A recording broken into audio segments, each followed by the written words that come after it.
வாழ்க்கையில எவ்வளவு சோதனைகள் வந்தாலும் நீங்க யாரும் நம்பிக்கையை கைவிடவே கூடாது. அதுலயும் அந்த ஆண்டவன் நமக்கு ஏதோ நல்லது செய்யறான்னு நினைச்சுக்கணும். எங்க நம்பிக்கை இருக்கோ அங்க அவநம்பிக்கைகளுக்கும் மூட நம்பிக்கைகளுக்கும் இடம் இருக்கவே இருக்காது. கூடிய விரைவில் உனக்கு ஒரு நல்ல செய்தி கொடுக்க போகிறேன். எதை நினைத்து நீ கவலைப்பட்டு கொண்டிருந்தாயோ அதுவே உன் கண்ணீருக்கு மருந்தாக அமையப் போகிறது. அதனால் கவலைகளை விட்டு தைரியமாக இரு. நான் ஒருபொழுதும் நீ கவலைப்பட்டு அழுது புலம்பு என்று கூறியதே இல்லை. நான் உன்னிடம் சொல்வதெல்லாம் என்னை நம்பு, பொறுமையாக இரு, உன்னோடு நான் எப்பொழுதும் இருக்கிறேன் என்பதுதான். எப்படி முன்னேறப் போகிறோம் என்று கவலைப்படாதே.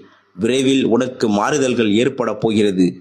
உன்னுடைய வாழ்வில் அனைத்து மங்களங்களும் உண்டாகும் நேரம் வந்துவிட்டது. உனக்கான ஒன்று நிராகரிக்கப்படுகிறது என்றால் நீ கவலைப்படாதே. அதைவிட